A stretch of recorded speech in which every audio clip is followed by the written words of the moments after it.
huwag lang dito, pati sa labas. Pag makita nyo ako, sa dami nyo kasi hindi ko mamukha nyo. Pag ano, tapikin nyo lang ako sa likod, okay lang ako sa akin. Pero sabihin nyo, nakita tayo doon sa mga darts.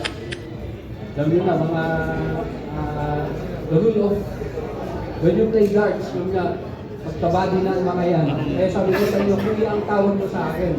Huwag lang, sir. Pag andito si madam, yun, pwede nyo siyang tawagin, ma'am. Pero ako, hindi sa akin. Anyway, officer in charge of BMW at the moment, sending her regards to each and every one of you. Medyo na-busy kasi, kaya nung itong mga nakarang mga linggo, nung nag-chat kami ni Pressboard, sabi niya last month pa sana ito yung awarding. Tapos yung opening ng 66 season. Yun lang, kasunod-sunod yung bisita sa mga events. Kaya sabi niya, antayin daw, sabi ko, parang hindi yata pwedeng maasta yung schedule. Actually, ready na siyang pupunta dito. Biglang tinawagan may nag-message, na secretary. Hindi tayo magawa. Pag boss ang tumawag, hindi natin mahindihan. So, naiwan na lang siya sa office. Sabi ko, di bali ako na lang. Sabi nga nila, pag yung mag-asawa, and the two shall become one, nire-represent ko na rin siya. Di ba?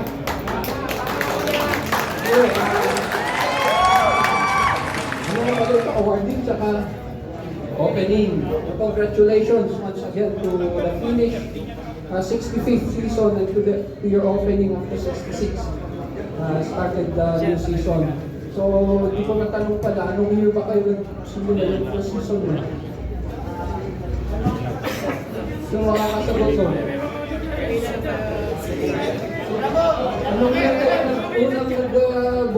anong year kayo unang binuha ito? 1969. Semer. Darts.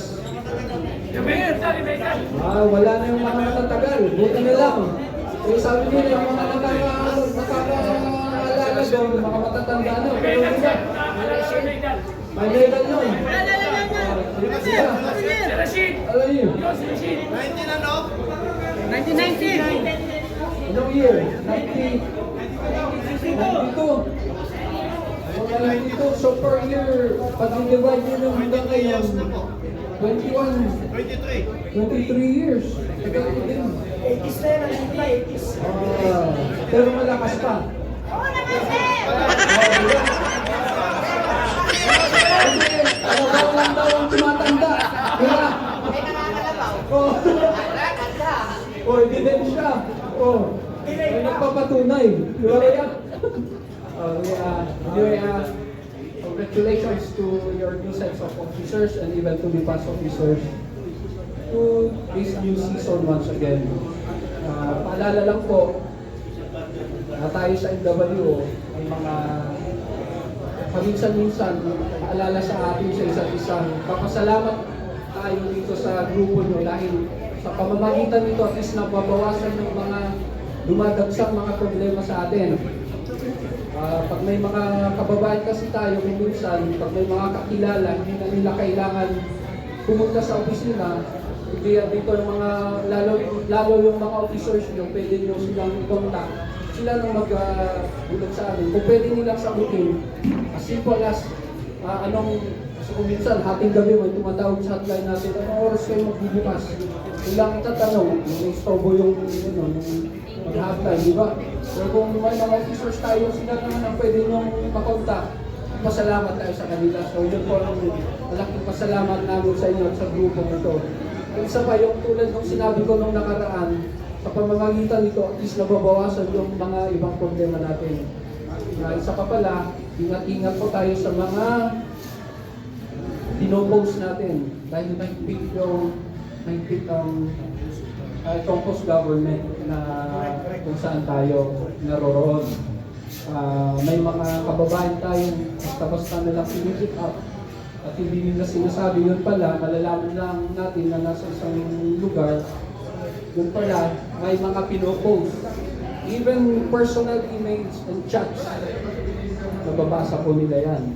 Kaya ingat-ingat po tayo, lalo yung mga kontra yung mga sinasabi natin, mga kontrang, mga salita tungkol sa against sa gobyerno nila. So ingat po tayo. Ha? Anyway, in planning, sabi ko, yung i-relate ko lang, yung short lang na prepare ko. It's just a reminder of how to plan, di ba? Pag ang last dart mo is, usually, ang tinatarget natin is kung pwede makuha natin yung 9 darts. Ano yung mga common na tinatarget natin? 180, 180, 141. Ito pa. Triple 60, tapos 60, usually, 90 triple, and then 12. Or, ano yung isa? 19, triple 19, may 18. 17. Tapos ano yung last? Double 18. Okay. Ganito. Plano mong kunin yung 141. Sabi nila, planuhin mo usually yung pace. Primary target is triple 60. Di ba ba? Pag target mo is triple 60, 19, and then 12. So yung ganun yung magplano sa buhay natin. Ganuhin mo kung ano yung target mo dahil sa pag-abroad pag-abroad natin, parang yung pagpunta natin dito, dapat may programa tayong sinet para sa sarili natin.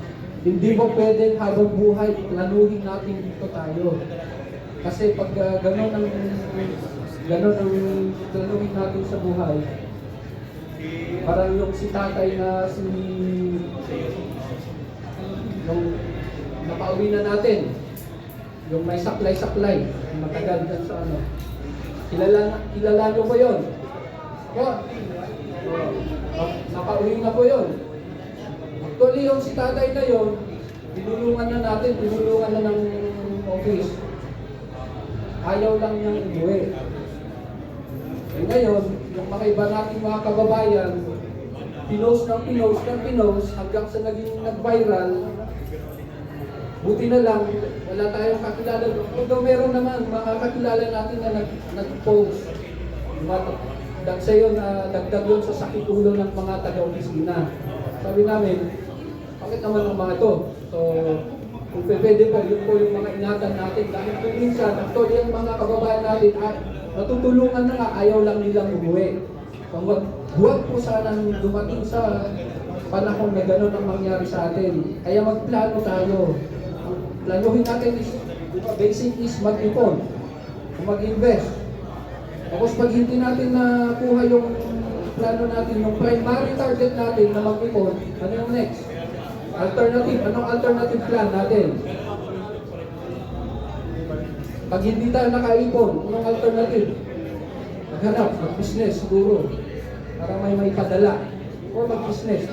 Sabihin natin mga kapamilya natin sa Pinas, magano kaya tayo, magpatayo ng kahit konting business lang. Para pag may mangyari man sa atin, may mauwian tayo. At pag hindi pwede yung nag-business na yun, ano ang contingency plan natin? Diba?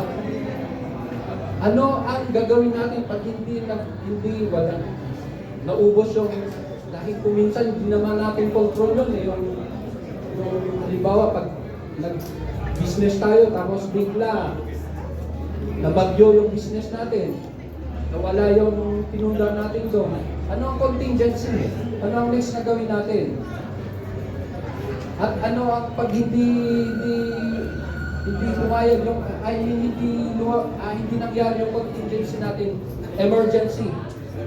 Yun yung sinasabi nila, sa pagplano, i-apply natin yung AAA and single I. Ano yung AAA?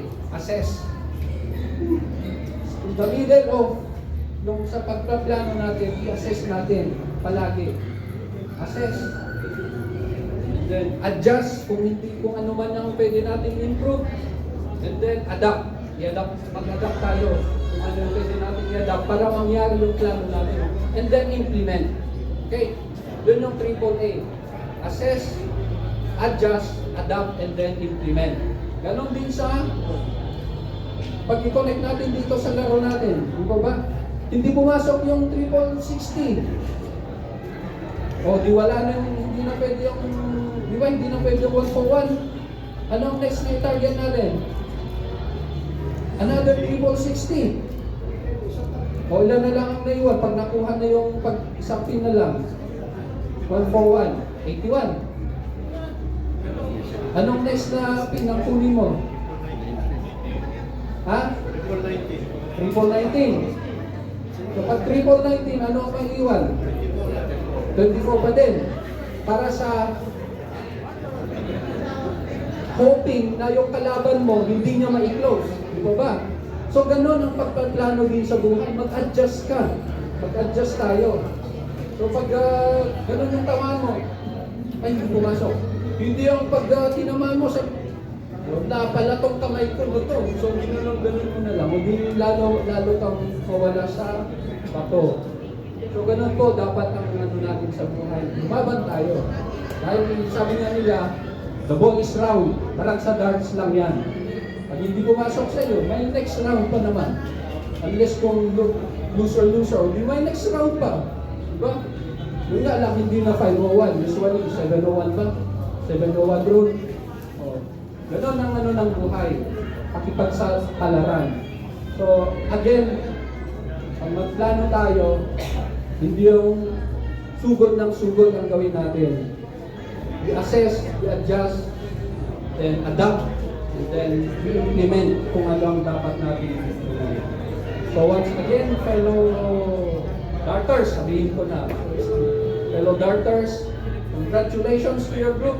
And we look forward to more seasons. Kasi yun pala yung update ko sa inyo, yung sinabi ko nung last na nagkasama tayo, sabi nung head ng PDC, ng Professional Darts, anong C?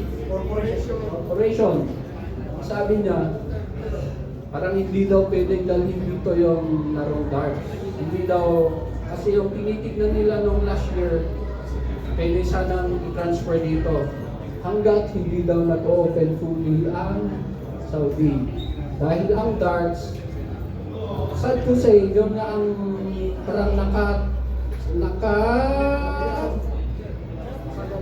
gawian ng larong darts, sabi natin, it's a pub game.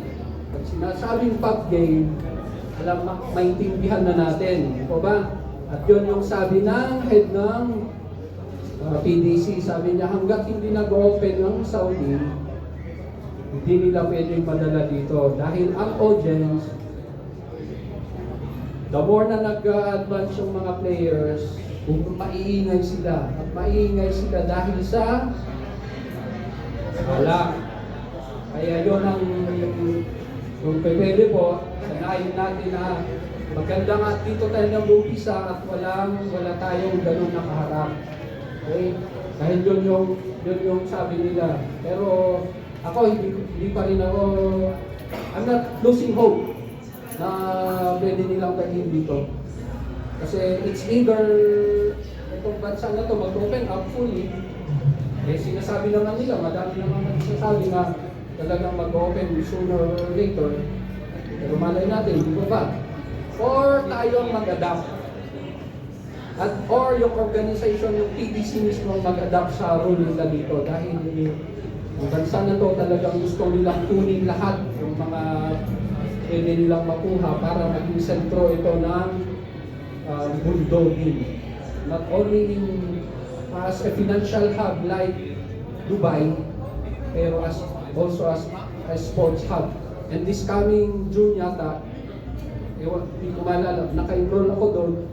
Dahil may convention sila ng mga different sports personalities and sports organizations sa Riyadh Convention Center, kung saan planuhin nila yung kung anong paano pa nila improve yung sports image ng bansa na ito. So, we're not losing hope na sooner or later magdadala nila yung one of the legs of either Asian leg ng PDC or malay natin para hindi lang Bahrain open ang pwede nating puntahan.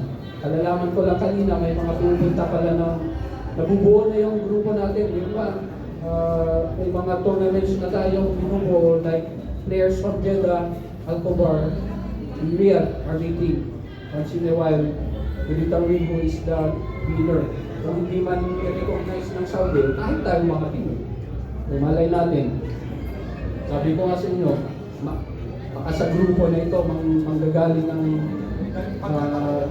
magiging champion natin, one of the Asian leg o one of the World Championship na representative natin. Diba? Pag hindi ngayon 2025, may next year pa naman. Okay.